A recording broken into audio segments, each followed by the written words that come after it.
Hello and welcome back to In the Dugout. My name is Alex and this is the Dugout Debate. Today, as usual, I'm joined by my mates and my fellow pundits, Chris and Josh. Guys, how you doing? Not bad. Better.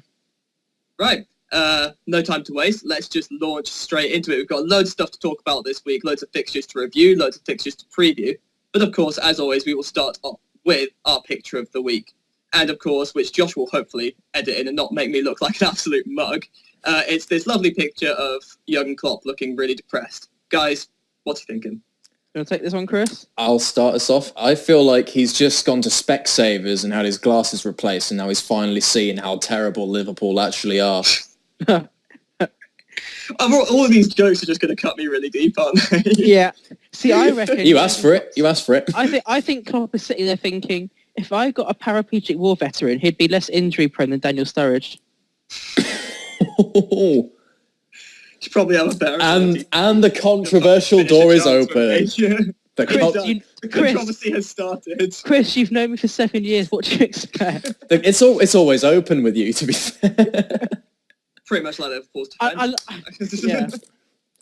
Chris, what are you saying? Anything else? No, it's of course Liverpool's defeat at home at the hands of a number of teams recently, isn't it? Could be. Yeah, shall elaborate. In this case, it's Wolverhampton Wanderers. Yeah. Can we laugh at that for a moment? Beating my guess. Edit in all the laugh tracks. Brilliant. We don't need to. We'll just record it of the Everton and Man United fans. I'm going to move on swiftly. Except, I'm enjoying it. I kind of have to link that in, don't I, with the Liverpool-Southampton game. And I think that's a pretty good idea. Yeah, so let's talk about the EFL Cup a bit. Let's get this over with. So obviously... We can come on to Wolves later. Later. Let's prolong my suffering. Liverpool-Southampton, obviously last week, Southampton nicked a late goal to end all hopes of Liverpool moving on to the final, setting up what ended up being a EFL Cup final with Manchester United. Josh, what did you think about the Liverpool-Southampton game? I thought it was bloody funny, to be honest with you. Of course you did. Of course I did. No, because I was watching it thinking, oh no, we're going to play Liverpool in the final. Just make that abundantly clear. So I thought what we could really, really do with is sort of having... Oh, I think, of course, Southampton are a lesser team, but they haven't got as big a squad depth, I would say. So I was hoping to play Southampton in the final. Luckily, we are. Sorry about that, Alex. No, but it was really, really... That was what made it quite hard to watch, because every single time anyone has a ball, it was Liverpool in the Southampton box. It was like Liverpool had got an ultra attack, Southampton had got an ultra defence on FIFA or something. Yeah, and it was just... Every time anything was happening, it was happening in the Southampton box. And then you go to the last minute of the game, and then cheeky Southampton goal. I'm sitting there screwing my head off. United Southampton final. Obviously, we didn't know that United were going to qualify, but looked likely though, didn't it? Yeah. I could wait. It wasn't an obvious result. If you looked at it before the game, you thought, Liverpool have had history in the past of overturning quite difficult results. So I think it just wasn't to be, basically. Well, yeah, and I think Jurgen Klopp, like I said last week, I think he probably does have one eye on league status. They've got no European competition this year. Sorry again, Alex. Yeah. So getting used to it now. Yeah. Chris, Josh mentioned being a Manchester United fan, obviously, with looking like a very good chance of going through to the final, which they did do. Yes. Would you rather play Liverpool than Southampton? Would you rather play Southampton than Liverpool in the final at the moment, which is what Josh said he would rather, based on Liverpool's current form? In terms of form, definitely not. In terms of, just names on a sheet, you'd obviously say yes, you'd take Southampton. But Southampton in that game, they were defensively sound. Liverpool had the majority of the ball, but Southampton were just able to keep them out. And they've been able to do that in the past before. I remember last season, I think they were hosting Arsenal, and then they ended up beating them 4-0. It was an incredible game, and it was actually Cuca Martinez's goal that ended up possibly being one. It was one of the contenders. The quality one, yeah. It was contender for one of the goals of the season. But I think we can't say it was just Liverpool playing bad, like you're saying. Oh, no. Southampton. That's not what I'm had saying. A tactic. No, I know you're not. I'm just saying Southampton had their tactics, and they stuck to them, and it paid off for them. They've proven in the past that they can beat big teams, and this was just another case of that. Because Liverpool's psyche has been, you can score 5 goals, but we'll score 6 goals. Yeah, but when Liverpool don't score, and their opposition does, and they literally don't know what the hell to do. I think, for all the praise Klopp gets about his offensive tactics, I think his defensive ones definitely leave a lot to be desired. Yeah, that's an interesting point to make because, I mean, there's a couple of points I wanted to touch on with Klopp. And the first of them, which you've just kind of touched upon, and I want to get your guys' opinions on, is the idea of a plan B. And I think we might have touched upon this before, but it's seeming more and more clear now that at the start of the season, a lot of Liverpool fans, myself included, and even Jurgen Klopp included, moaned when teams played anti-football against them.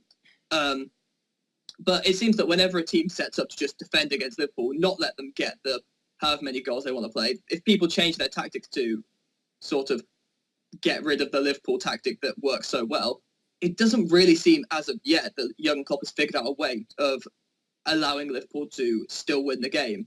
What do you guys think is the problem with that? What do you guys think Liverpool could do to kind of counter that? I think they got to sign better players, to be honest with you. I think Sturridge is becoming a bit of a liability. I think since Suarez left, I think maybe Suarez being at Liverpool overshadowed Sturridge's weaknesses as a striker. If you look at where he's been in the past, Man City weren't great when he was there, admittedly, but he didn't settle there. He was at Chelsea, didn't settle there, so he's come to Liverpool. He's still not quite finding his feet, and it's been, 4 or 5 years since he's been there. It might even be longer. No, it must be more than that. It's just for every reason, him and Liverpool don't go together. So I think they need to let him go and bring in another striker. Who that is, I don't know. But they certainly need to be looking at other strikers in place of Sturridge for sure. I mean, even in terms of goalkeepers, I still don't rate Mignolet, never have done really. I mean, he was all right at Sunderland. Karius, I could be here all day saying why I wouldn't put him in the starting 11. Don't get me wrong, I think he's one to watch. But, there's no... If you look at the spine of the team, it's not that amazing. I mean, Liverpool fans will say, "Oh yeah, we've got we've got Joel Matip, we've got Dejan Lovren, we've got Henderson." Yeah, these are all right players in my opinion. They're not players that are going to win you the league, and unless either Klopp adjusts the system to the players he's got or brings in new players to fit the system, he's just going to hit a crossroads. He's going to go down the wrong path. Chris, obviously Josh just touched upon a lot of things. One of the things that I thought was really interesting was you talking about Daniel Sturridge, him not fitting in at Liverpool. Chris, I don't think it's any secret that on his day, Sturridge can be an absolutely quality striker. I think you'd have to be foolish to deny that can be the case. And Josh said that he doesn't really fit in at Liverpool's system, which I personally agree with. I don't know about you. Do you think that there is a team in the Premier League or elsewhere that could sign Daniel Sturridge and see him recreate the form of the 2012-13 season that we saw with him and Suarez? I don't know, because with that season, like Josh touched upon, he was sort of being overshadowed. Well, his injury proneness was being overshadowed by Suarez's pure class. And when he had a world-class partner up front like Suarez, he was incredible. Yeah, he was able to pick up goals. He was able to provide assists and so on. But now he's not really got anyone to partner up top with that could be that deadly. The only real, I would say, world-class player that Liverpool have is either Firmino or Coutinho. And Coutinho has been out with an injury quite recently. He's still recovering from it. And Firmino is sort of being played up front on his own with the two wingers alongside, one of whom right now seems to be Adam Lallana when he should be in midfield, where he's proven that he can play incredibly well in Klopp's gegenpress. See, that's another point. That's another point that I personally, as a Liverpool fan, feel really passionately about, because I feel like I I'm not part of this ridiculous Klopp out brigade that some people seem to be getting behind. I think that's stupid. I think he's a quality manager that's just struggling a bit at the moment. But there are areas of his tactics that I am questioning a little bit, in the sense that I don't know whether it's just to fill the spot at right wing or whether it is to accommodate Emre Can, but what it seems like is he's playing Lallana at right wing to accommodate Emre Can in the midfield, which I think is ridiculous, because Can, for all the decent play that he did last season, has been lost this season whenever he's played. And I think that's such a key part of our great start to the season was Lallana's contribution from the central midfield position. I just don't think he can have the same impact from a right wing position, in the sense of the amount of pressing and running that he does. It's just not quite the same. And I don't see how Jurgen Klopp hasn't seen that and tried to identify that as a potential root of the problems that we're having at the moment. And I might be completely wrong here, but I would much rather play Lallana in centre mid, where Chan's playing, shunt Can out of the team, and even when Mane wasn't here, have Coutinho, since he's been back in at left wing, Firmino at striker, and Sturridge or Origi on right wing, or perhaps them in the middle and Firmino on the right wing. Do you guys agree with that, or do you think I'm talking out my arse here? Well, I think on paper, like many of the teams in the Premier League, Liverpool have got a good squad, but for whatever reason, it's just not working. And I don't know if that's Jurgen Klopp's tactics once again, if it's just they don't have team chemistry. It's not something you can really say there's one deciding factor that means that Liverpool aren't performing as theoretically they should be. I certainly think they need to bring in some more players, and like you said, maybe let players like Emre Can not just out of the team, maybe out of the squad, out of the club. I don't think he'd be a massive miss. Maybe he's a squad player, he's good, I don't know. I do think that with the squad they've got, they should be performing, but they're not. And Jurgen Klopp has to assess why not. And, Liverpool have had quite underwhelming finishes in the last couple of seasons. So it seems to me that I know he only joined last season, but it seems to me that he's not really addressing where it's going wrong for his team. And until he does that, he's just going to find his team slipping, wink, wink, further and further down the table. I will say though, that's very fair. I will say a lot of this poor run in form has actually happened since Sadio Mane has been off at AFCON. So perhaps having him back could it would mean that he actually has a proper out and out winger, and that could mean that Lallana can now shift back into midfield. Oh yeah, don't get me wrong. I think Sadio Mane returning will make a big difference, not just because it will allow Lallana to go back into midfield, but also because Mane is a great player of his own right. But I think Liverpool's decline in form was starting to happen even before Mane went to AFCON. But anyway, we've talked about Liverpool for a long time, and not just because it's hurting my heart. I think we've been talking about it for a while. And I've enjoyed it. From my perspective. You forgot two matches. We didn't mention when Crystal Palace drew with Liverpool 3-3. Oh, you know what, or when Demba Ba scored that was a wonder goal from 6 yards out against Chelsea. You know what, against mate? Liverpool. I think we're running out of time for that. I think we should move on. We'll make time, and we will. Josh, you know what? I'm going to appease you here. Let's talk about Man U Hull through to the FA Cup final. Let's appease you. Get you off Liverpool. You mean the League Cup? The League Cup final. League Cup final. Yeah. Final. Yeah. You say appease me. It was an absolutely shocking performance. Absolutely dreadful. Don't get me wrong. We're through. Jose Mourinho set his team up to do what we set out to do, which was get to the final. But it was an absolutely excruciating performance, I think, and especially from a team that's struggling like Hull. Regardless of the competition, regardless of what team we put out within reason, that Hull is a team that United should be beating in their sleep. And let's not get away from the fact that they've also broken the unbeaten record that we'd had for, I think, 16, 17 games. So, there were some questionable decisions in that match. Jose Mourinho spoke about those in his post-match press conferences. But at the end of the day, I would argue that the scoreline did reflect the pattern of the game. And I wouldn't say that Jose should be worried by that, because that's only one game. I think United are still going to have the confidence that they're through to the final, and they've still got, not bad league form, which they need to get a few less draws and a few more wins on the board. But overall, I think Jose Mourinho should be disappointed with that performance, regardless of the result. Chris, do you agree with that? That even though getting through to the final, you should be disappointed with having not come out with a win in that particular leg? Well, Jose doesn't seem to be totally disappointed anyway. I mean, he seems to think it was a draw. He seems to think it was 1-1. It's true. Yeah. I feel like obviously losing to a team that are scrapping for survival is a big loss in terms of Man United, a team that should be challenging for the title. But on the flip side, that could be a bit of a confidence boost for Hull, and that could mix up the relegation battle a little bit. I mean, we've got a relegation scrap coming up this weekend, which we will go on to talk about a bit later. I can't quite remember who Hull are playing, but it's Marco Silva was, I swear he was tipped at one point as being like the new Mourinho.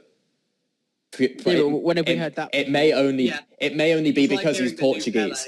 It may only be because he is Portuguese, but the supposed new Mourinho beating the current Mourinho, it's sort of a statement, I suppose. It's a statement of Hull's intentions, and even though they've not reached the final, they can be proud that they've come away with a win against Man United.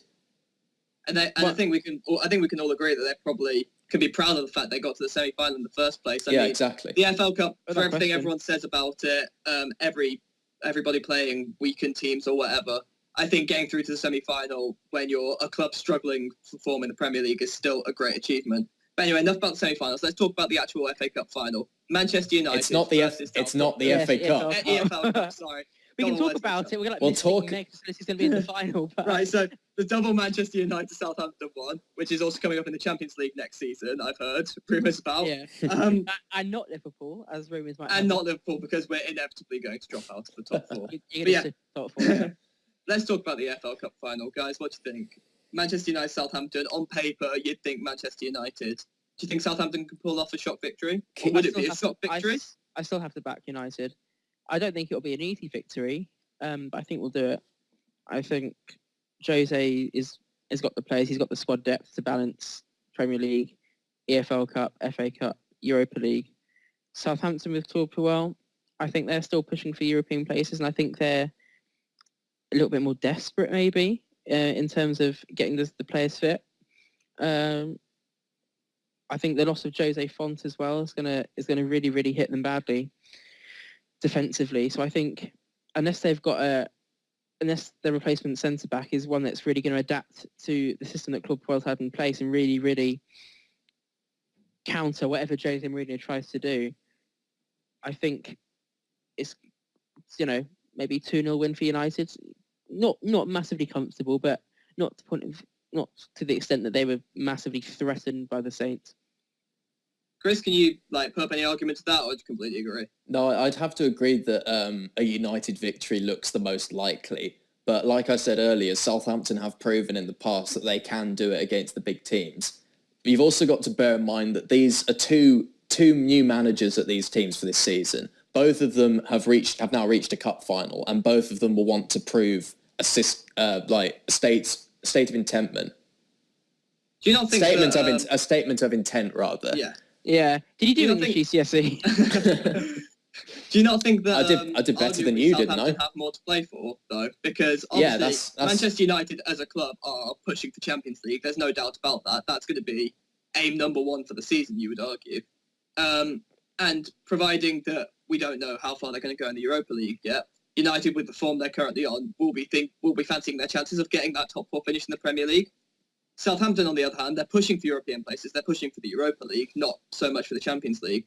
But if I'm not wrong, this gives them free entry. It does. Right? And Claude, so surely this means more to them than it does to Manchester United. That was what I was... I think in terms of the managers, I don't think Southampton's board, when they appointed Claude Puel, were expecting trophies in the first season, whereas I think the Glazers were from Jose Mourinho, whether it's the EFL Cup, the FA Cup, the league, whatever. I think there's way more expectations on Mourinho than there are on Claude Puel, and for that reason, I think there's going to be more intensity in terms of the United. Don't get me wrong, Southampton are going to want to win. That goes without saying, but I think that there's more pressure on Mourinho to win the AFL Cup than there is on Claude Puel. I think, but Southampton, am I right in saying by being in the final will qualify for the Europa League anyway?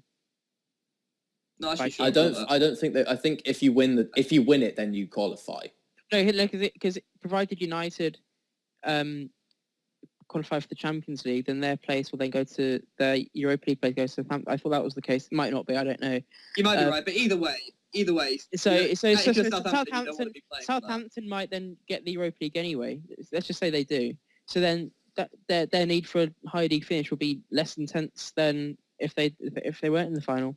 I think that I personally think that, like you mentioned, that Southampton's board appointed Puel not expecting trophies, and whereas the Glazers appointed Mourinho because they wanted trophies.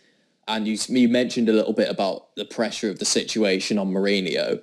I feel like that might actually help and play into Southampton's hands, because if they are definitely the underdogs here, and there's not really a lot of expectation. So perhaps that could mean that they can Claude Puel can like throw his like proper first team at them, give Man United like a good run for their money, and even if they don't win, they can at least come away saying, okay, we gave it a shot, we gave it a really good try. And then even if they do go on and win it, which they could well do, then Claude Puel has explicitly said himself in press conferences that the League Cup is like a viable route to get Southampton back into Europe for next season. Yeah, I think it's also worth mentioning, though, that you're not talking about a manager who has a tendency to bottle big games. Like, a lot of managers would let this pressure get to them, and as much as I dislike him personally, Jose Mourinho isn't a bottler. You can talk about the big game occasion getting to any of his players or whatever, but if there's one thing I think you can count on from either of these two managers, it's that tactically it's highly likely that Jose Mourinho will not let the occasion affect him. I think you touched on something there. The guy's a serial winner. I don't like it. I don't like him, but he's a serial winner, and I don't really think the big game factor is really going to play into this too much from the perspective of Manchester United tactically, because I just think Mourinho has the experience to be able to carry it out like just a surgical operation. Well, let's make no mistake. The League Cup was the first trophy that Jose won as Chelsea manager, and I think it was also the first cup he won on his return to Stamford Bridge. So it obviously means a lot to him, and he knows how to win it. He's done it twice, maybe 3 times now. Mm-hmm. So it might even be more, I can't remember. So he knows how to win it. He knows how to rotate his squad. He knows how to make sure that the fitter players or the squad rotation players are getting the match fitness beforehand. And the thing about match ready for the final. The thing about United as well is that they actually have the squad depth to be able to rotate a squad like that. I don't think Southampton do. If you look at the game against Wigan at the weekend, that was a really, really strong team they put out still. And the FA Cup has now become like the League Cup, one of those competitions where the second or third teams are fielded in place of the first teams to keep the squad energy for the bigger league and Champions League games. And he was still playing players like Fellaini, who he's had a bit of a shaky season, should we say, but he's still got a decent goal.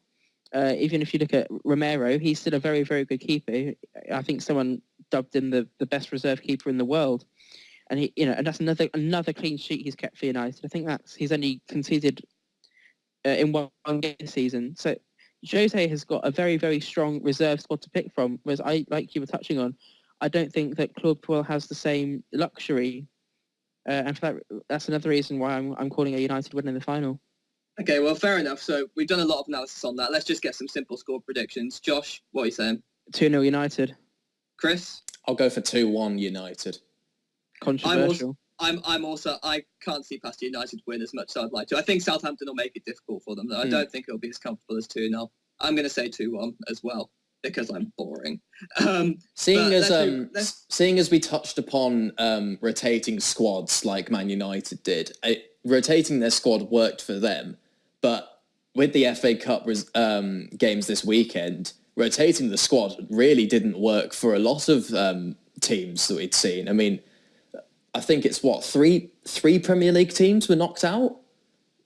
Yeah. It was definitely a week of cup sets in the FA Cup. Definitely. Speaking of which, that actually brings us on really nicely to our number of the week round, which this week is 72. So, guys, number 72. What do you reckon it's referring to? What is it? Is it, how old is the Zimbabwean under-19s captain? Quite possibly. We may never know. Is it, what was the menu number of Steve Bruce's kebab? That, to be fair, you can't argue that picture. I don't know if Joshua could edit it in. For anyone who doesn't know, quality. That is like the best picture football. This is why I love the man. I love the man. Sam Allardyce. Oh, mate, can you imagine the two of them on the night out? Clash of the kebabs. That would be absolutely quality. Oh, my days. Anyway, Josh, any other answers? Is it to the nearest metre squared? How large is Vincent Kompany's forehead? Could be getting smaller and smaller through the injuries, though. Bits of it just being chipped away every single time. Chris?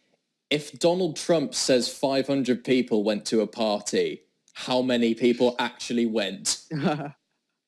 Could you point out, before these people were like, no political jokes. Don't get I'm afraid I'm bringing politics into this We've now. been absolutely Can I just say, exhausted. if you're going to refer to the leader of the free world, can you at least address him by his proper name, of either Donald J. Trump or President Trump? I'm not going to do that. A bit of common decency wouldn't go amiss, Chris. That's what I'm saying. I actually actively dislike you. I don't trust him. What's new? I wouldn't Join the club. I wouldn't trust Trump. To be fair, if I had a stadium full of people that dislike me, it would have a bigger capacity than that of Man City. It'd probably have a better atmosphere than Arsenal as well. Anyway, Josh, any other suggestions? Yeah, is it how many of our Instagram followers were obtained through an app? Yes, but no. Chris? Is it how many people will see this on their Facebook feeds and scroll past it? No, purely because I don't think we actually have it 72. No, I'll give you the actual answer. It's the number of places between Brighton and Hove Albion and Lincoln City. Yep, which of course was one of the big cup sets of the week, which we may come on to talk about in a little bit. But in our opinion, it wasn't like the most interesting one of the week. In fact, what we would say is the most interesting one of the week and fits in nicely to what is an incredible next round tie that we've just found out about. The Sutton Leeds game, where of course Sutton came out. I think was it 1-0 winners? Yeah. Yes. Simply 1-0 winner. What are your guys' thoughts on that game? Because that's a crazy result. It's hard to say, really. I think it's just one of those complete fluke games that you sometimes get in the FA Cup. People dub it the magic. People say there is the magic of the FA Cup, and this is an example of why. This isn't. I don't think it's a case of Leeds putting out a weakened squad and then just being caught short, because I just don't think they've got the capacity to do that. I think it was a moderately strong squad that Gary Monk fielded. I think it was just a case of Sutton just, I don't even know what, just being better on the day, perhaps. I don't think there's anything more to add to that, really. I think it's just one of those things. It could Chris, be. I know you disagree with that. Well, in some ways. In some ways, it could be perhaps that Sutton wanted it more because perhaps Leeds are focusing more on getting promoted. I mean, this is like their first genuine chance in a while that they've actually had at getting promoted. But I'd seen a lot of Leeds fans complaining on Twitter about the result and saying that it was actually Gary Monk trying to prove to chairman, is he the chairman or owner, Massimo Cellino? Owner, I think it is. It's trying to prove to the owner that their squad might not be ready to go up yet. And that's. Do you buy into that? I don't know, because Leeds certainly have they have good players in their squad. Pontus Jansson comes to mind. I'm not. Definitely. I think he may only be on loan though. I can't remember. But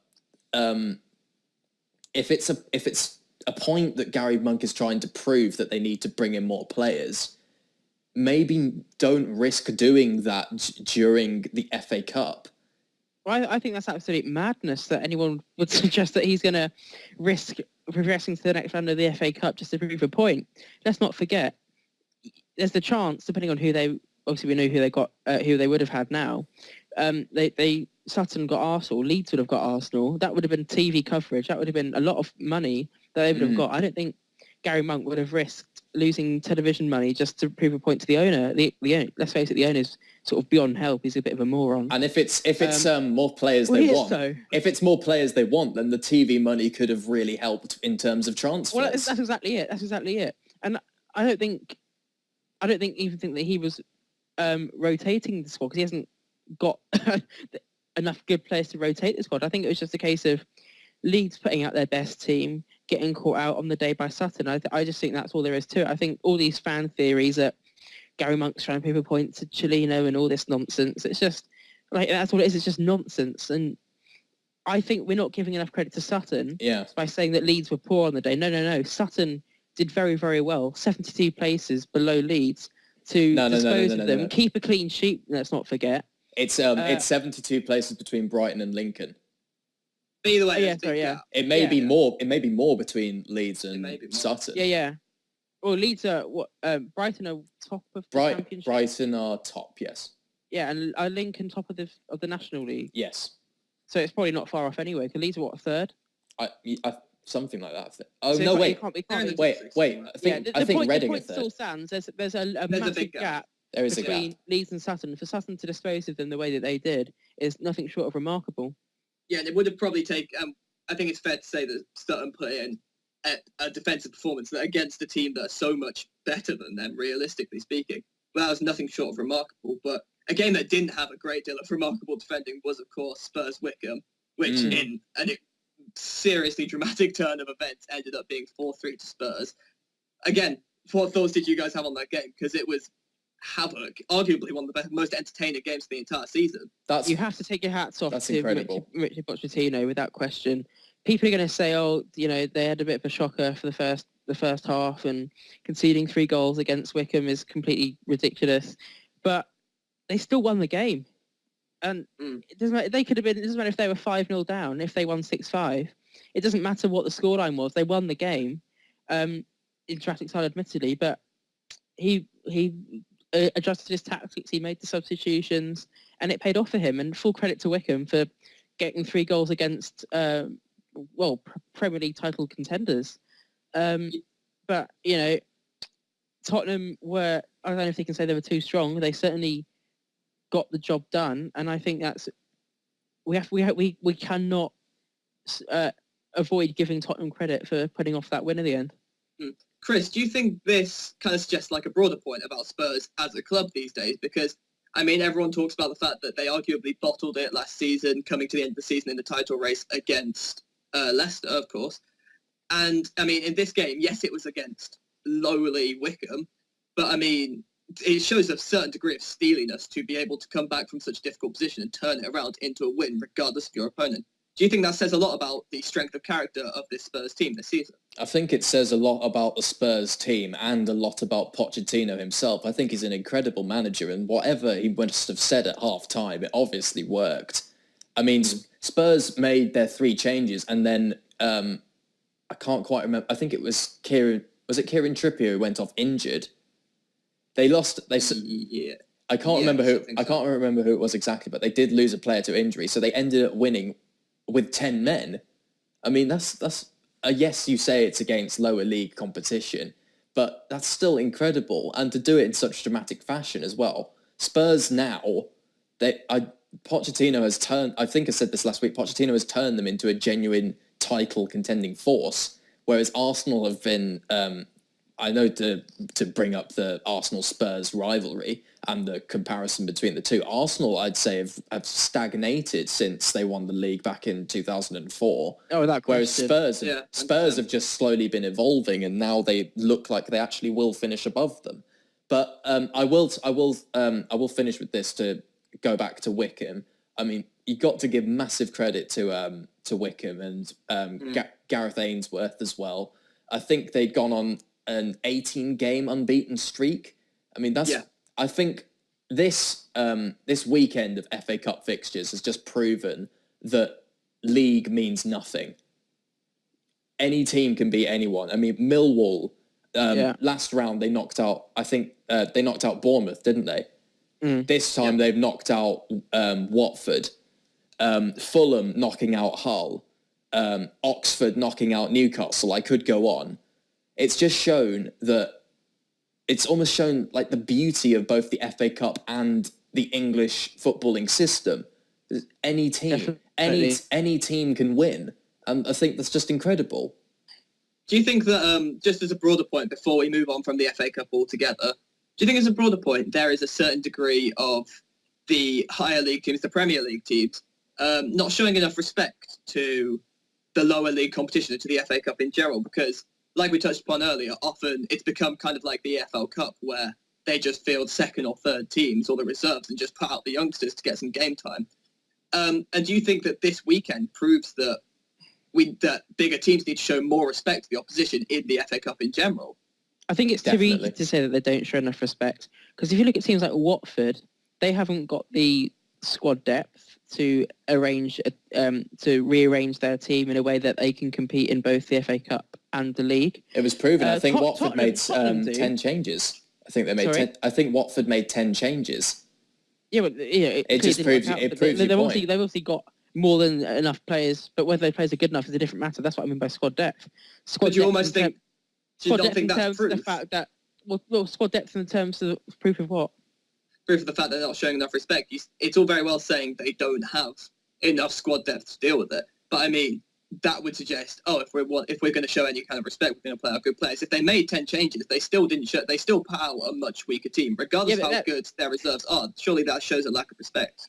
No, but I think that the point is that's because they're trying to balance the league and the cup, and their onus is going to be on the league at the end of the day. And I think it's almost commonplace now that Premier League teams field a weakened side in the FA Cup.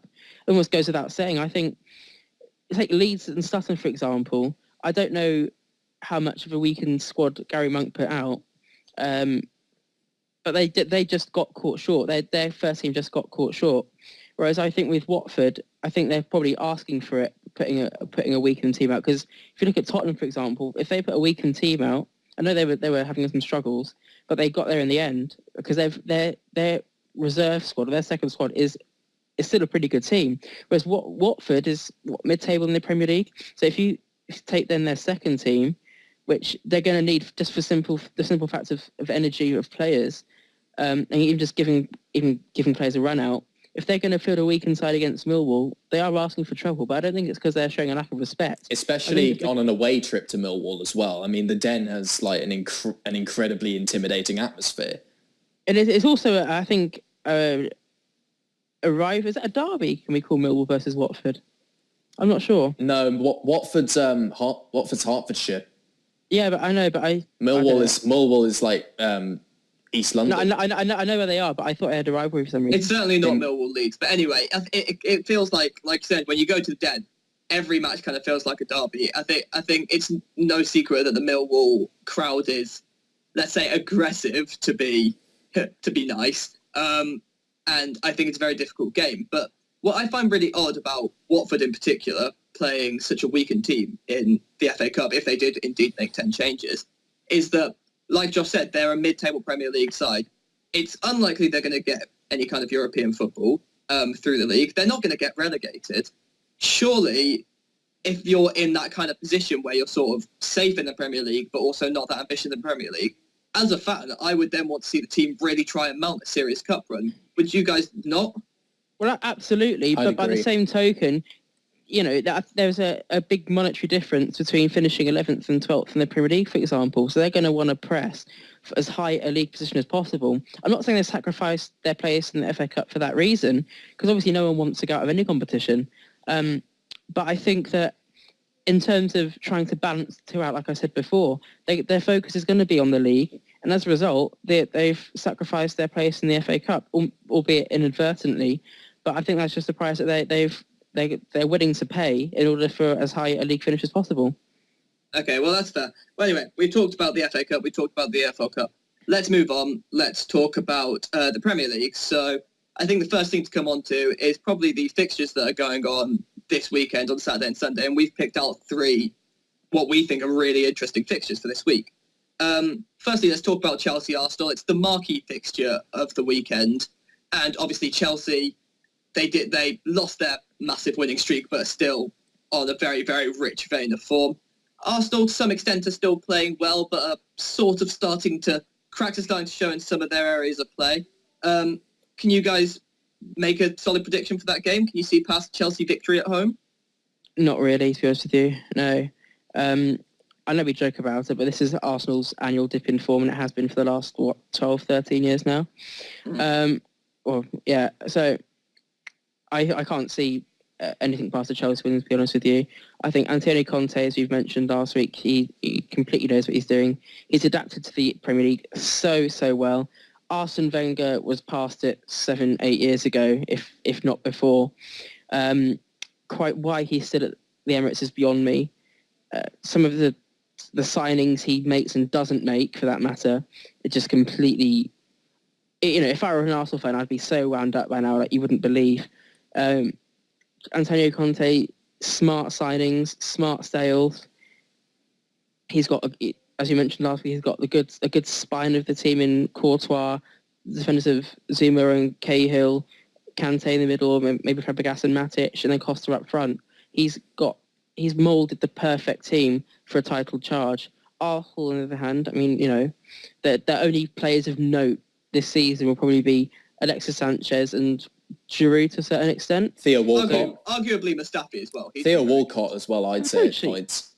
Walcott. You mean young 28-year-old prospect, Theo Walcott? Yeah. Young 28-year-old prospect. Theo Walcott's never ever done it for me, and he's still not. He's meant to have this blistering pace, but he doesn't really use it that well. So I like I said, I reckon Arsenal may grab a goal, but I think Chelsea will win the game. Chris, can you see past a Chelsea victory, or do you completely disagree with Josh? I can't see past a Chelsea victory either. Let's not forget that the real changing point for Chelsea was their 3-0 thrashing by Arsenal. That was the point at which Conte reverted back to his 3-4-3, the system that he knows like the back of his hand. And he'd been signing players from Serie A like Marcos Alonso, who, again, a league he knows like the back of his hand. And he's completely managed to mould this Chelsea team into a title-winning squad. The team 100%. The team that had down tools for Mourinho last season. Players like Diego Costa and Eden Hazard have all been performing this season, and it was that loss to Arsenal that pretty much gifted Chelsea the title. It was at that point that they went on their incredible run of 13 wins in a row. Yeah. It was that point that was the starting point of that change. That was the point that Conte thought, okay, I'm going to go back to what I know. He signed Marcos Alonso, who is an all-out, he's a proper wing-back, and he's managed to turn Victor Moses into whatever he's managed to do to him. Yeah. Who knows what? He was like the Holy Moses from the Bible. The Holy Moses. Something prospect at Wigan, and all of a sudden he's turning suddenly he looks like Chelsea will be getting the title again. So I think that Arsenal will put up a good contest because it's Arsenal. They for the sake of their own fans, they will try and do their best against Chelsea. And you could say that they'd proven they can do it against Chelsea back in the reverse fixture. Definitely, but that was before, of course, Conte made all those changes. Do you guys not think it's worth considering though that Chelsea will be coming off the back of what I personally hope will be a much tougher fixture than Arsenal will be coming off the back of? Because I mean, we're recording this just for context on the 30th, so the day before Arsenal play Watford and Chelsea play Liverpool. Sorry. You'd assume that Liverpool with Sadio Mane probably back on the bench, if anything, will be fielding as strong a team as they have done during January. Obviously not coming off a run of good form, but you'd imagine that Chelsea will be much more tired from a game against a gegenpressing young Klopp team than Arsenal will be off the back of a Watford team. Do you not think that'll perhaps affect the game a little bit? Arsenal might be in slightly better nick than Chelsea? No, not at all. I think Chelsea have just been far too strong this season. I think it's, regardless of who they've played against, Tottenham maybe aside, and obviously Arsenal and other teams that have taken points away from Stamford Bridge and vice versa, I think that they've just got far too good a team. They've got very, very good energy in their team. Conte is a very, very good man manager. If you look at Costa, for example, whatever happened, no one knows for sure. No one's admitting to it, really, behind the scenes at Stamford Bridge. he's got him back in the team and he's scoring goals.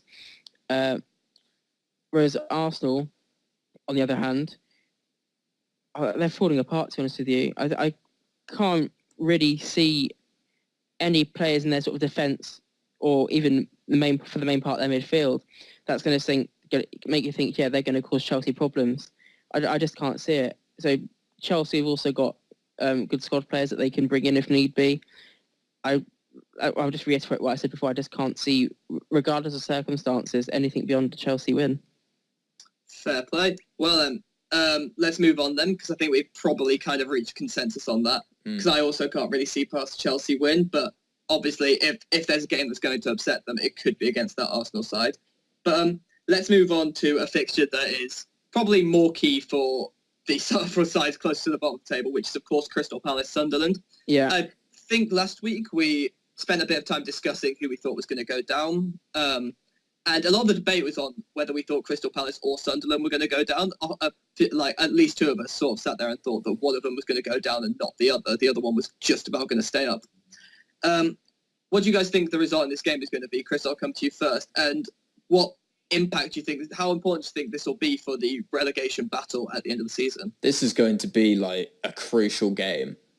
Both teams will want to go out there and win. But for me, I feel like Palace will be the team that come out on top here. If you look at, because they've had the better chance at bringing in new players. I mean, they've signed Jeffrey Schlupp, and only earlier today they signed Patrick Van Aanholt from Sunderland. Oddly enough, Patrick Van Aanholt was one of Sunderland's only decent players, I'd say.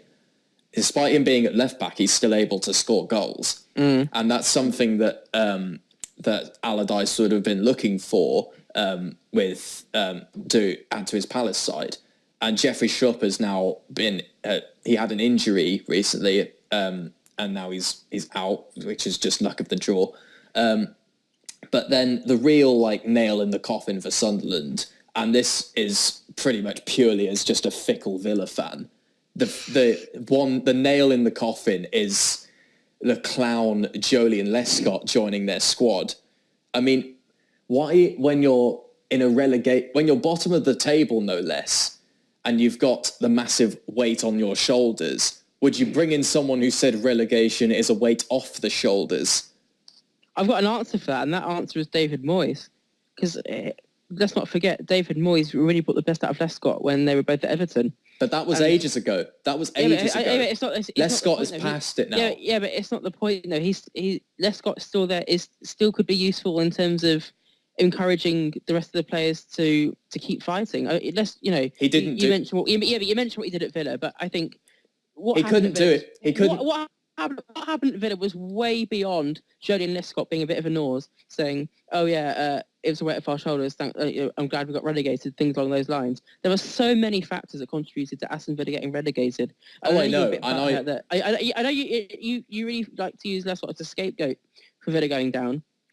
I don't think that's massively fair. Let's not forget that Lescott was an integral part of an Everton team that was challenging for top four for a number of years under Moyes. He had a solid run under City when they were winning titles as well. He's got the experience that can definitely propel Sunderland out of that relegation zone. And I think that's not only a good sign, I think it's verging on an ingenious signing for Moyes. Maybe not in terms of on the pitch, but in terms of the dressing room. It was his... Chris, you look like you're about to burst. It was his so-called experience, which was why we signed him. And it turned out to be an absolutely awful mistake for us. Yes, you're right that there were plenty of factors that fitted into Villa being relegated, our former chairman being one, the questionable appointment of Remy Gard, to say the least.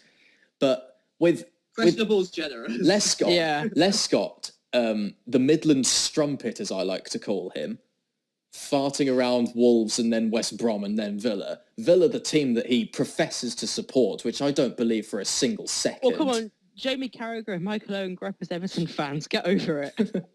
But I don't... If he's been signed to try and be some influence in the dressing room, then his time at Villa surely shows that he can't do that anymore. His incredible bloody tweeted car after the defeat to Liverpool, that was just that was the point where I mean, Faith had already... That was quality. Come on. Even as a Villa fan, Faith had already been lost in him. And that was just, like I've said, final nail in the coffin before. This is like him actually descending into the ground. I mean, Lescott... Yeah, but out of interest... The amount of hatred that I have for that man is the same... This is what I think you have so much hatred for him. It's spilling over. You can't see anything beyond that. I'm happy to admit that it's spilled over. If it had finished 17th, you wouldn't have as much hatred for Lescott as you do. It's the fact I'd have hatred for what he'd said, but yeah, but I'm saying I think that you've got so much hatred for him because of what happened. I'm happy to admit that it's spilled over from the other problems that Villa have had, and who knows, maybe he can be this like saviour figure for Sunderland, but I just don't see it after all that's happened. Chris, I think though it's worth mentioning that I think some of the fault for Villa's failure in the Premier League can be said to lie with Julian Lescott. I think that's fair. But I mean, when you're brought in to be an experienced player who motivates the other players in what is a relegation battle, I think it's very difficult to be motivational when you've got a set of players who realistically, and you can't argue against this, every Aston Villa player in that entire club was basically sitting there like, yeah, we're reserved to go. There were only two players who looked like in that squad who looked like they were genuinely trying to me, and that was Jordan Ayew, who now is rumoured to be in a swap deal with Swansea for Neil Taylor, and Jordan Amavi, who was our best player, and then he ended up being injured on international duty for the entire season. Yeah, I think that. Going back to the point, I think that it's worth mentioning that it's very difficult to be motivational when you've got an audience who ain't going to be motivated. And I think some of Lescott's actions, saying relegation was a weight off the shoulders, the pocket tweet, were very questionable. And I think he should be held to account for that.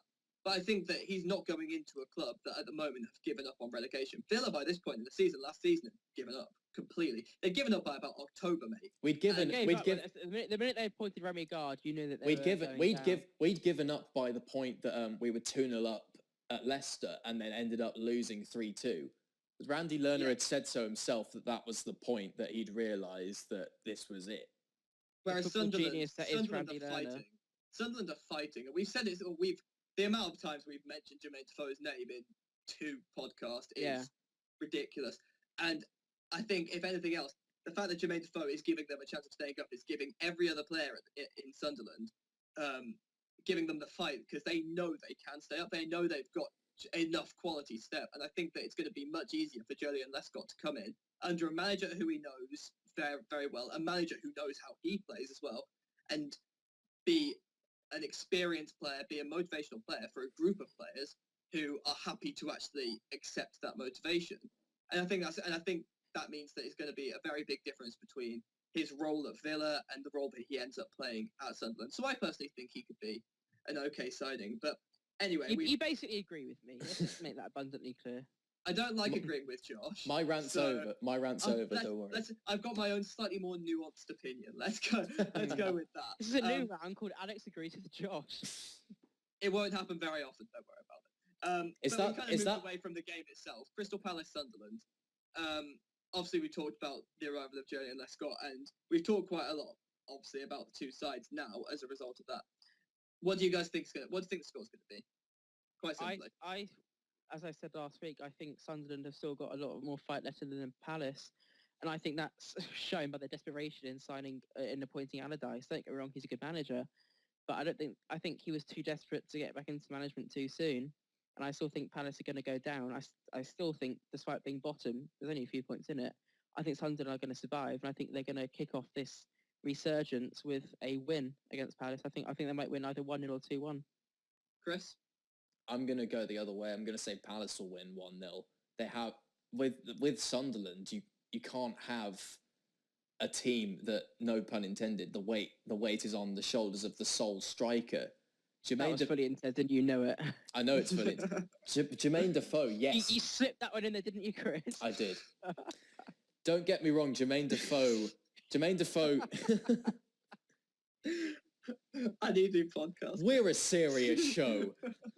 Jermaine Defoe has proven that he can still like bang the goals in at the age of 35, something like that. I don't know exactly, yeah. But 30 something. But when Sunderland's other like only really impressive player, Jordan Pickford, who is now out injured, their goalkeeper, he's been replaced with Vito Manone has now come in, and if anything, Sunderland's like defensive problems have just increased as a result of that. Yes, today they signed 2 Everton defenders, with which of course Moyes will have done because it's Everton.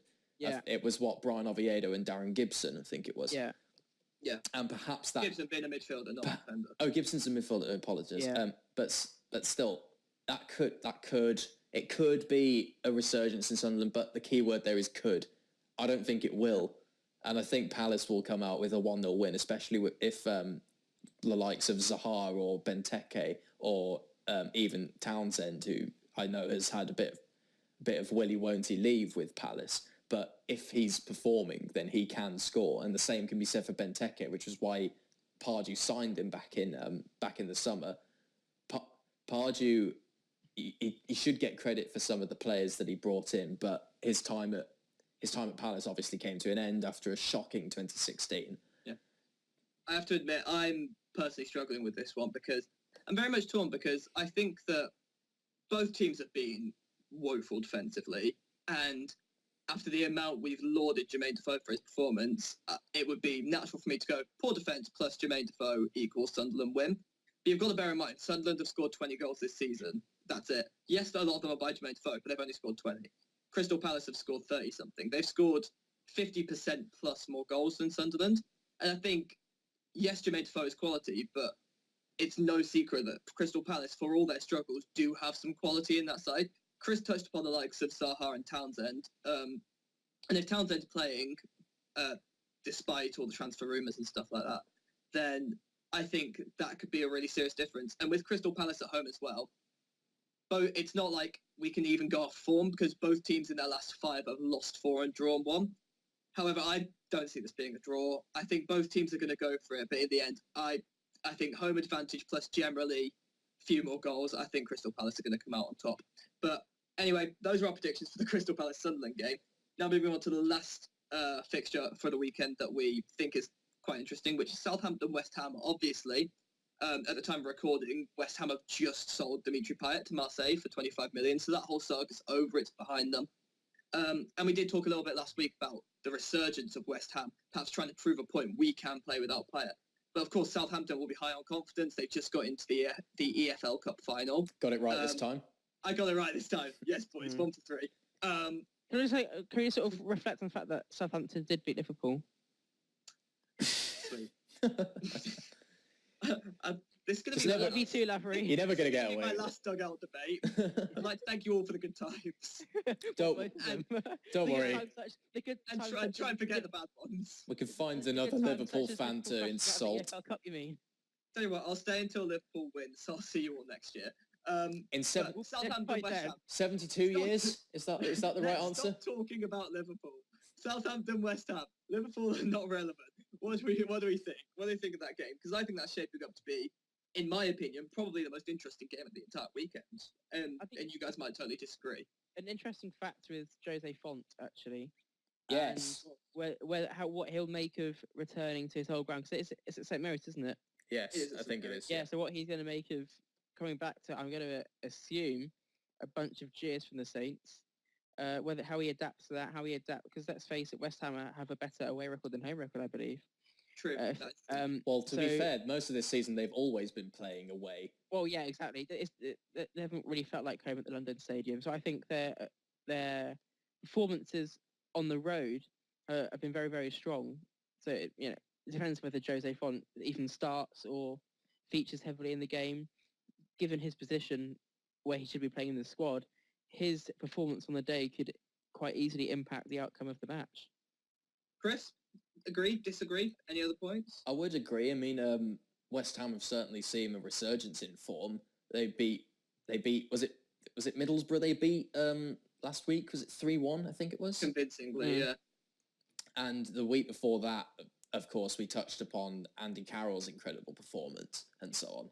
Of course. But with this resurgence in form against Southampton already being on pretty high confidence, and I hear that they're set to sign Manolo Gabbiadini from Napoli. I feel like I saw on Sky Sports that they've agreed a fee. I think it was 14.5 million. He could bring something new to Southampton in terms of attack. Puel might switch up the formation to accommodate that. I don't know. Southampton's players have regularly been performing this season. The likes of, I touched upon it last week, James Ward-Prowse, Shane Long, to go back to the semi-final, Jay Rodriguez coming back from after his almost career-ending injury, and to finally find some form again, I think is great.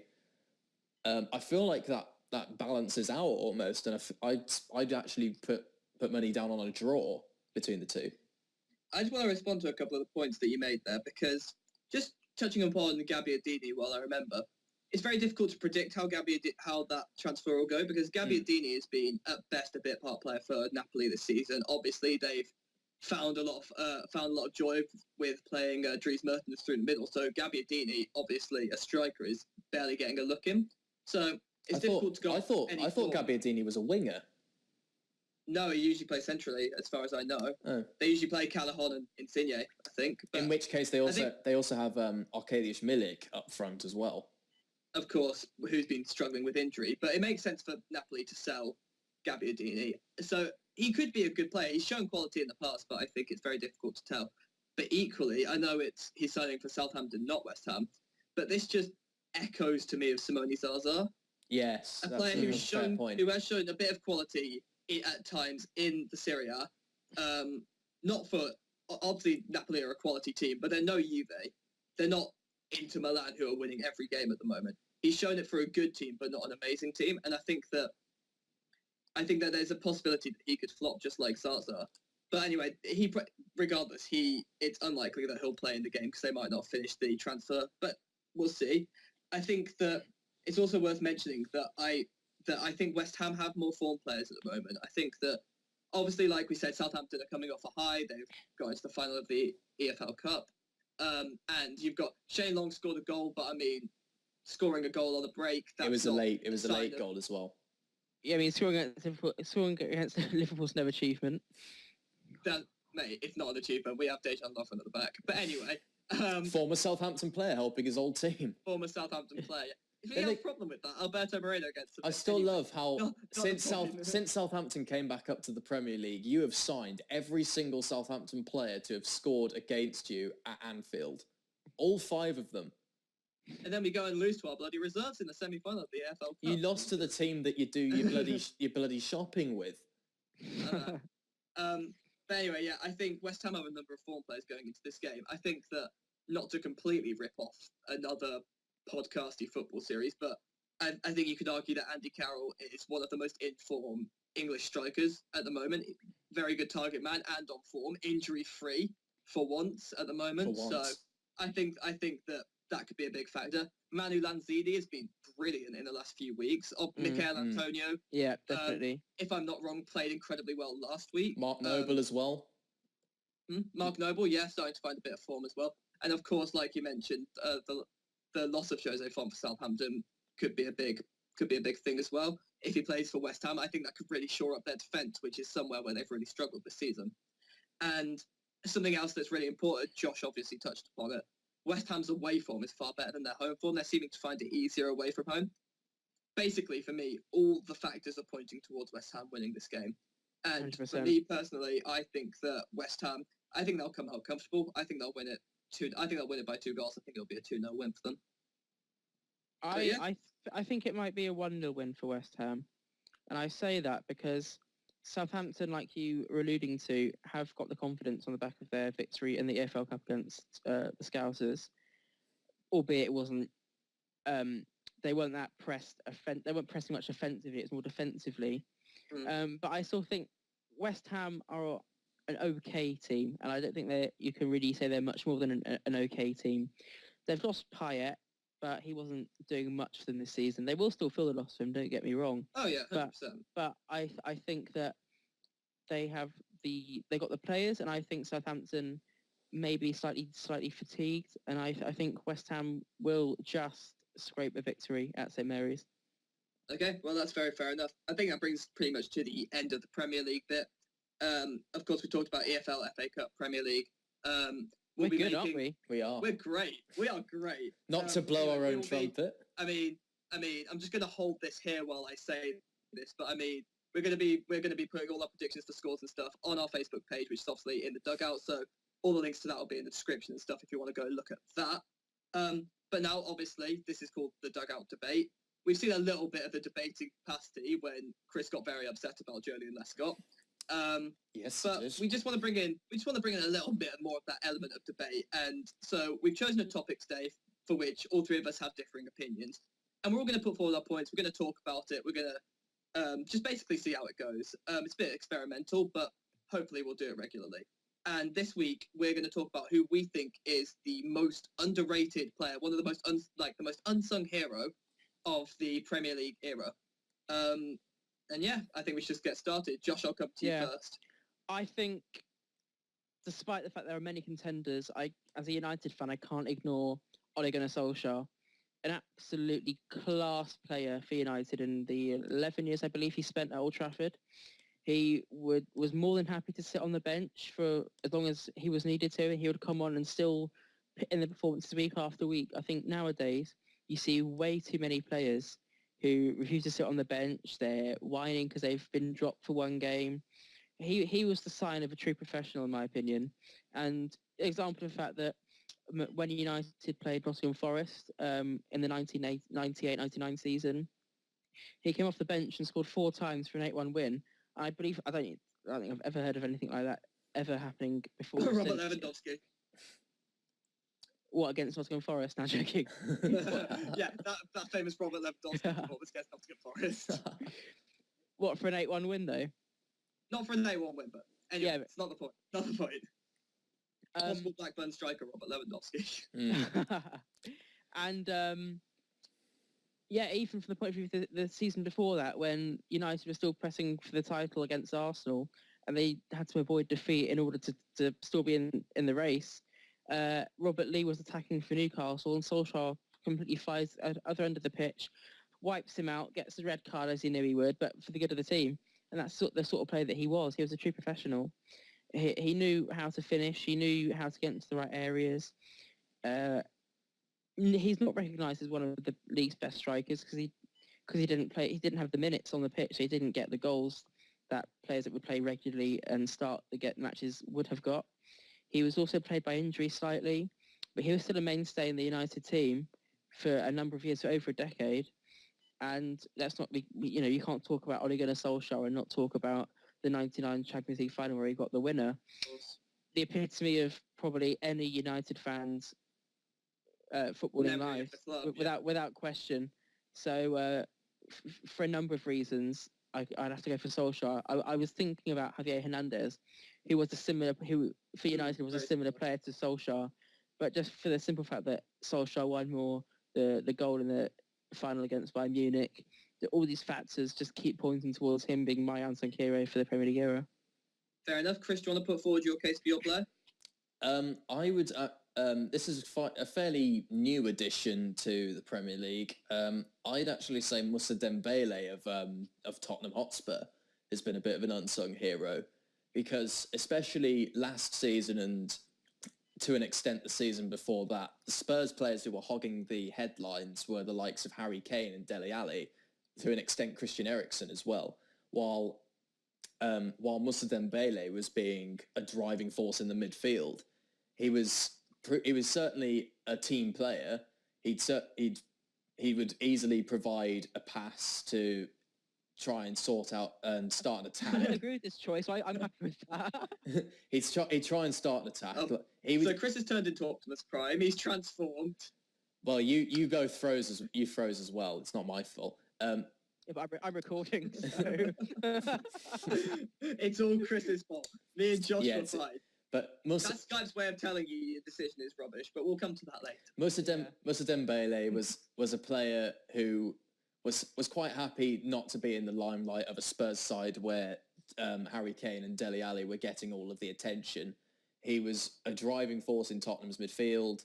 He'd push forward, he'd try and get on the attack, but he would also play as a defensive midfielder.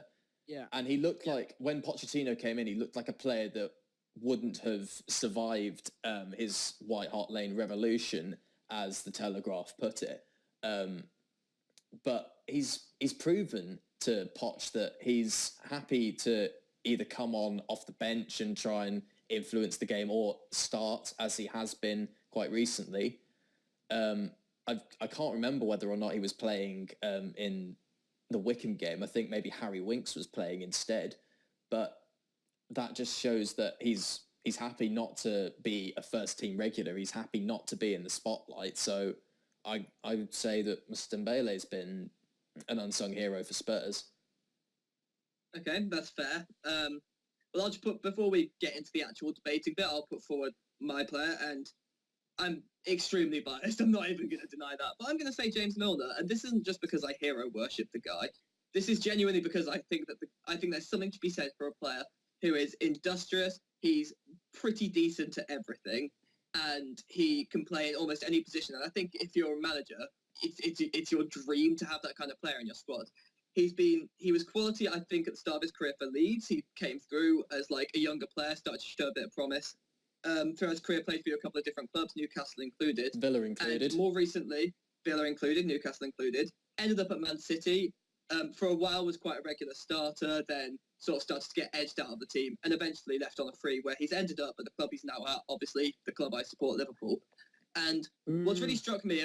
Shut up. And what's really struck me about James Milner since coming to Liverpool is the fact that he plays anywhere without complaint, and the amount of our issues that he has solved just by his adaptability and his industriousness is absolutely ridiculous. Of course, we had major problems in our left-back position last season as we lost Joe Gomez to injury and then had to play Alberto Moreno. So you basically lost two players. We basically lost two players because, I mean, Alberto Moreno, it's safe to say, has not really lived up to any promise at Liverpool. So we kind of had a left-back crisis. We struggled to sign anybody in the transfer window. You tried to nick Amarby off of us for one.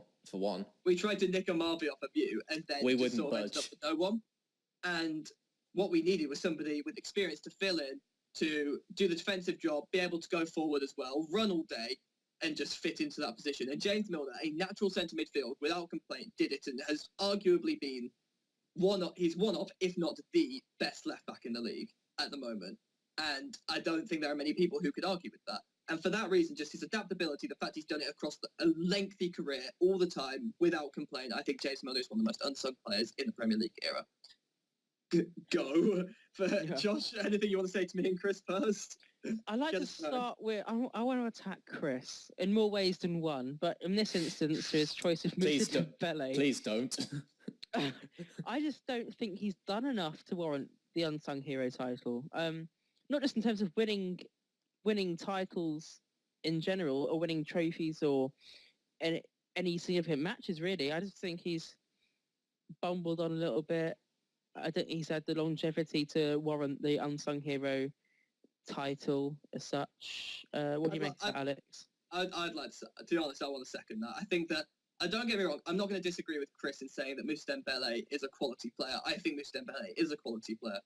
But I take issue with the fact that he's A, underrated, and B, that he has been, again, like Josh said, he's been around long enough to be considered one of the most unsung heroes of the Premier League era. What I think is happening is I feel like you've fallen into the trap where people just go, he's not a flair player, he's defensive mid, he's unsung. Which I think is an easy trap to fall into, but I don't think Moussa Dembele is unsung. I think everybody knows about his quality. If you asked any pundit at the end of last season, they all identified, in terms of Spurs title charge, they identified pretty much like four key players. They identified Toby Alderweireld, they identified Harry Kane, Dele Alli, and Moussa Dembele. Moussa Dembele has been the rock of that Spurs midfield for, like you say, especially for the last 2 years, since they've really come into form under Mauricio Pochettino. And I don't think you can argue that a player who's so widely praised by pretty much everybody can be unsung. And that's the main problem I take with it. I think Dembele is quality. I agree with you on that. But I just don't think he's unsung. And to be honest, if I'm being realistic, Josh, I kind of take the same issue with Ole Gunnar Solskjaer. Again, I think he's quality, don't get me wrong.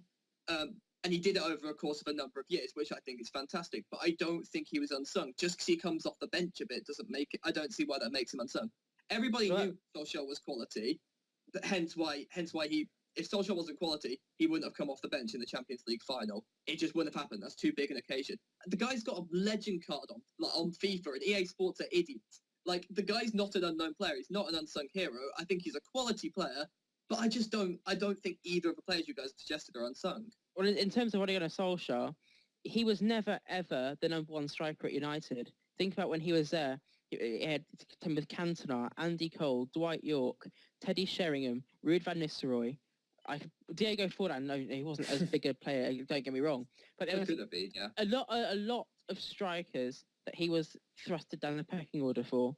So I think it's a perfectly legitimate another legitimate reason to say that Solskjaer was an unsung hero, if not just at United and in the Premier League, in the Premier League itself, because he was never ever the number one choice striker. And in terms of Moussa Dembele not being underrated, I would suggest he probably is underrated, especially if you think about players like Harry Kane and Dele Alli, who are thrusted into the limelight more than Dembele is. I think it's just the fact that he's not, like I said before, I just think he's done enough, and perhaps in years to come we could be saying, because this will definitely still be going in years to come. Of course. I don't know if maybe we'll be saying, yeah, he was one of the unsung heroes of the Premier League era, but if you want to, let's just say we'll compare Solskjaer's legitimacy as an unsung hero in the PL era and Dembele's based on what he's done so far, and even Milne's to a certain extent. I think Solskjaer by far constitutes the unsung hero title. I'm happy to admit that I picked Dembele more as more in terms of what he could go on to do, which, to be fair, is obviously not what this is about. And I'm happy to concede defeat on this occasion, but don't bet on me doing that in future debates, because you've debated me before, and you know that I'm quite happy to stand my ground. But even though I probably won last time, let's face it. Let's go to every single A-level Spanish debate we ever had. I'm happy. I nearly made you cry. I feel like I'd only picked him more.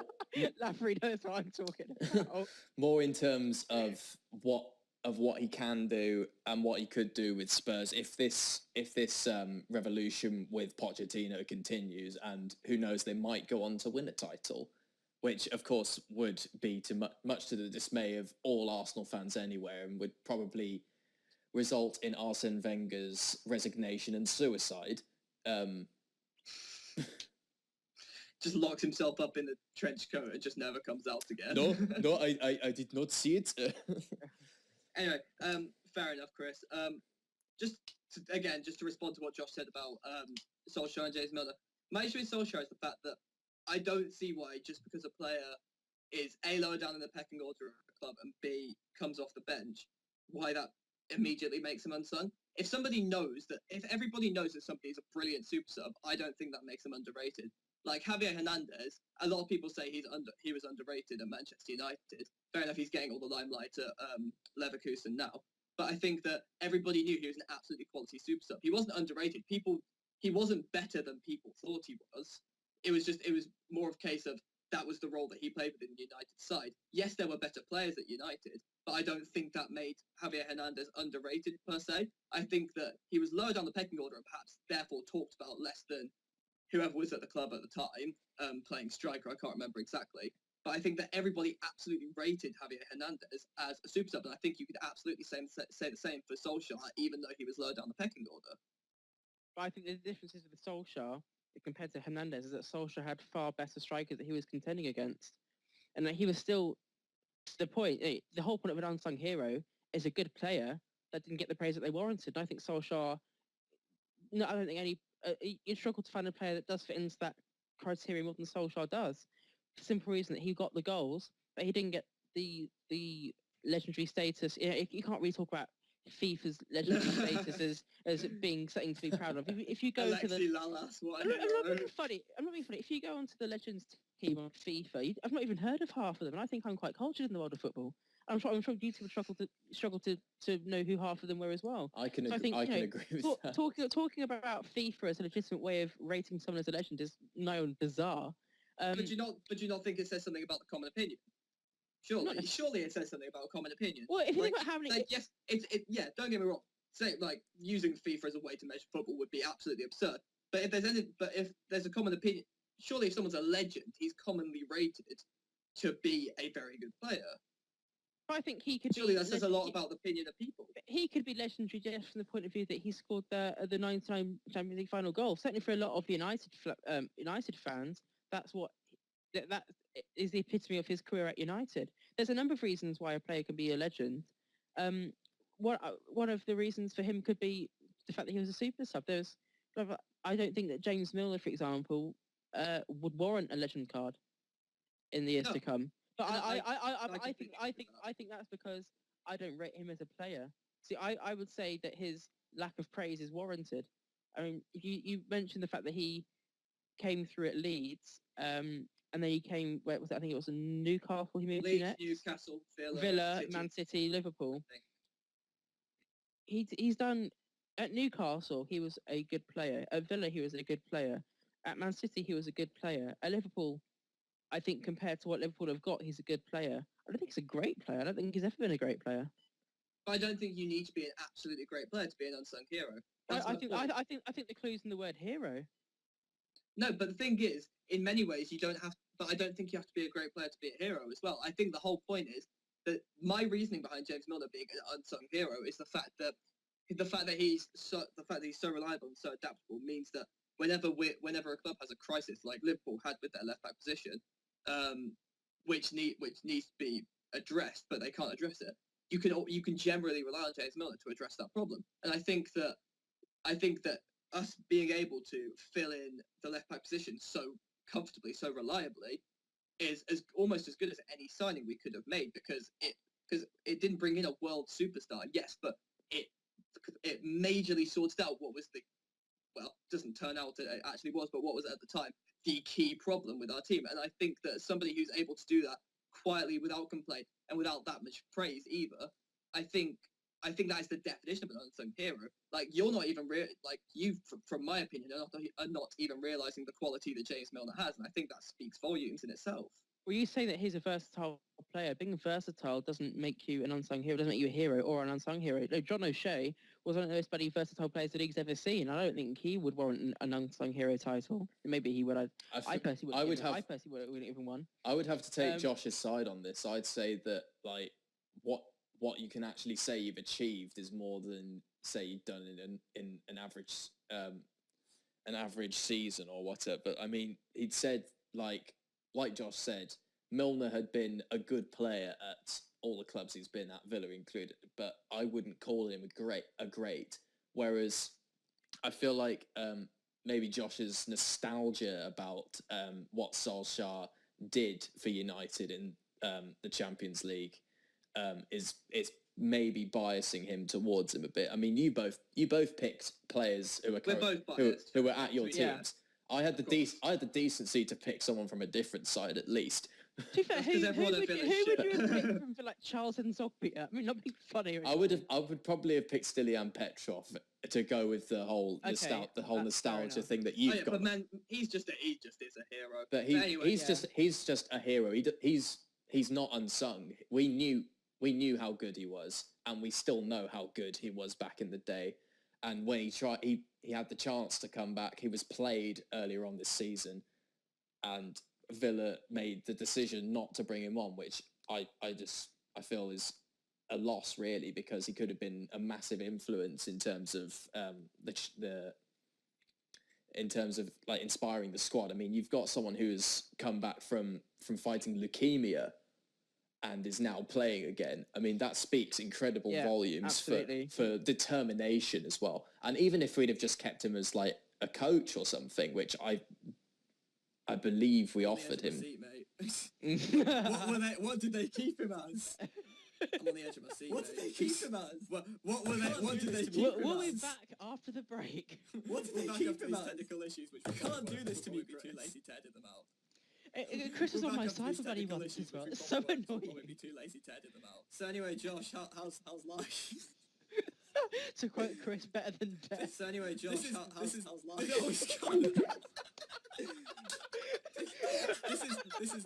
always gone. Well, this is embarrassing.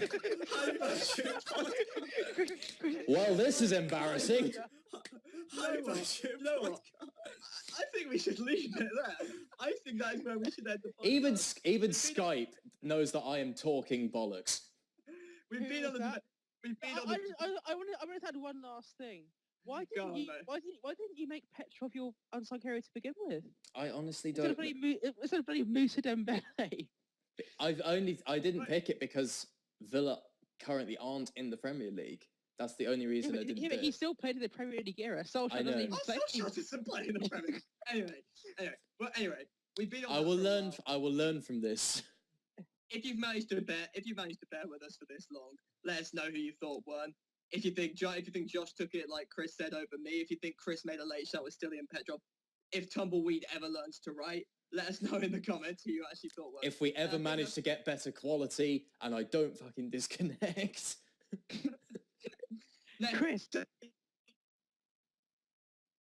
Chris, my mum's watching.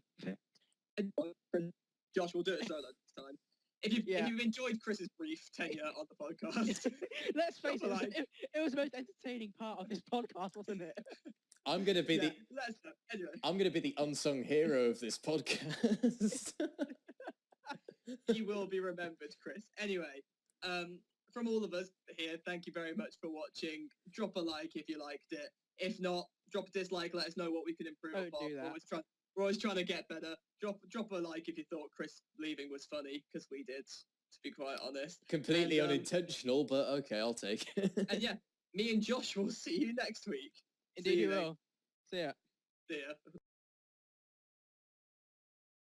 For more footballing news and views, like, follow, share and subscribe.